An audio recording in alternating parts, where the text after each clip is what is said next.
Hi, Mikel. Hi. Um, when you look at some of the reactions, especially from the fans to some of the refereeing decisions recently, it kind of feels like there's a perception that it's Arsenal against the rest of the world. Can can that kind of mentality be used to your advantage, do you think? That kind of them against us mentality? We have to face whatever challenge that we have in front of us. Sometimes we have provoked those challenges ourselves. Sometimes it's been someone external. Sometimes it's been obviously the world that we've been living in the last 2 years or so. That's it. Whatever is in front of us, we have to have that mentality and that attitude to say, okay, let's face it and let's go for it, and we can overcome it. And this is how I want the team to play. I mean, there were some managers. I'm thinking of guys like Jose Mourinho and Sir Alex Ferguson who would really relish that kind of bunker mentality to bring a squad closer together. Is that something that you would focus on at this point? 100%, because I want the team to feel that they have the tools and they have the right mindset to face anything that is in front of us, again, because that's the only way that you are able to win, because everything is not going to be smooth throughout a season, and you have to be able to do that, whether it's through injuries, through bad decisions, through whatever it comes on. The team has to be prepared, and that mental toughness is something that you have to work every single day to prepare the teams in different scenarios, and that's what we try to do. And I know that I'm talking about it now, but all of this talk about referees and decisions and stuff, it seemed to dominate a lot after the Wolves game particularly. And can it in some ways be a bit of a distraction from where you are? Because we know you're in a brilliant position, the performances have been good. Can it kind of divert a bit too much off topic? I don't know, it was something strange what happened. So I think that's why it was a lot of comments and a lot of input on the media about it. But we focus on what we can control, what we have to do, which is play as good as we possibly can, individual and collectively, and get the performances that are going to lead to results. And our focus doesn't change because we cannot control what is out there. I've just got a couple about Nicolas Pepe. I think it's about 4 months since he last started a league game, and I just wondered, in the next few weeks now, is he playing for his long-term future at Arsenal? Well, since he's come back again from the AFCON, I think I've seen a different Nico as well. I don't know what it is. Probably he's realized the importance of the end of the season for him. He had a brilliant end of the season last year. He can replicate that. We need him. We need him at his best because everybody's going to contribute. We are a really short squad at the moment, and we need it. And hopefully he has understood that we want to play him, that I don't want to have a player like him sitting on the bench and not using him. And the moment I have chances, I want to give him a chance. Can you tell me what a different Nico is? I think his attitude, his smile, the way he's communicating with everybody, his energy, the way he's trained, his efficiency in training, his application, because his energy has changed. I don't know what it is. I think he felt important again. Probably he felt like a proper football player that can win tournaments, and he felt, okay, this is me now, and he needed that, and I'm really pleased with that. Do you think that he sees his long-term future with you?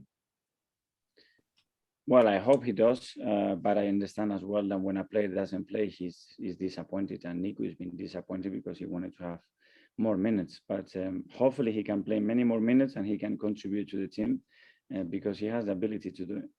Sure. And just one more, if that's okay. Antonio Conte was talking the other day about the situation at Spurs and expressing a few concerns about that and the direction of the club. And I'm not asking you about Spurs. I'm asking whether the stability that you guys have now, maybe compared to some other clubs, and the unity and single-mindedness that you have at different levels, can be used as another advantage in the next few months. I hope so. I think that's what I use the word unity so many times, because the more you are aligned, the more you share an objective. And when everybody's looking at the same purpose, it's much easier to achieve it. And then you have to be prepared to give the right support in the right moment, to get the right stimulus, to anticipate to things, to basically having been able to think ahead of the game and not only on the day or what happened yesterday. And in football, that's something especially difficult, and I'm lucky because I think we are in this moment right here. Thanks, Mikel. Thanks, Nick. Thank you. Tony? Hi, Mikel. Hi. You were talking a little bit earlier about mental toughness. Just looking back to that game, that first game against Brentford, do you think that your team as a squad are mentally tougher now than they were 7 or 8 months ago? Are they better equipped to handle a night like that? Yes, they are, and defeats a big part of that mental toughness, because they prepare you, they make you tougher. They understand the suffering that you go through when you lose a football match, when you have critics, when everybody's questioning yourself, and you have to rebel against that situation. That's what creates mental toughness as well. Winning, of course, because winning wins more winning, and understanding how to win, it brings a lot of security, which is very important as well in that sense. But on that journey, things are going to happen, and I think we use those difficult moments, first of all, to be more united as a team, as a group of players, and as a club, and then to use that to understand that obviously we had a long way to improve, and we have to commit to that. One player that night, Ben White, that was his first appearance for you. It was a tough night for him that night, but he's come on tremendously for you since that night, hasn't he? And since those early games, he's really shown his quality. It's the way Ben reacted after that game. It's he has a big personality, and he has courage to play, to make decisions, to step in front when he's not feeling 100% good. He still wants to train every day, and he does it like the best. And the same when he wants to compete. And in a long run, that takes you somewhere where it's a nice place for sure. And I think Ben is where he is today because everything that he's done in the last few months to achieve it, that is not a coincidence, is the work that he puts in every single day. So it was that was part of one of the qualities that you liked about him when you signed him, that kind of, because he had that spell at Leeds, didn't he, earlier in his career on loan, that sort of mental strength as well within him as a player, as well as the ability, I mean. Yeah, and I think it's improved a lot in a lot of things, because at the end, how is Ben perceived is very important for the individual, what they think of me. And if that's relevant, then you have to make yourself very aware of it, and you have to transmit what you want to be. And I'm telling you, you watch him train every day, you will be amazed. I think he's playing a final every day in training session. And that's what we want from our players, because when it comes to competing, then you're going to be ready. And I know you've been asked about this before in the top 4. You're only 4 points off it now. If you do make the top 4, that count for you as a successful season as a manager? That if is not, it means nothing. It's if we win tomorrow, we have to go there and win, and then we can talk. You can ask me at the end of the question, and I will give you a really fair answer. And Josh Kroenke was talking this week, and he said that Arsenal are trying to get back to the level of the Invincibles.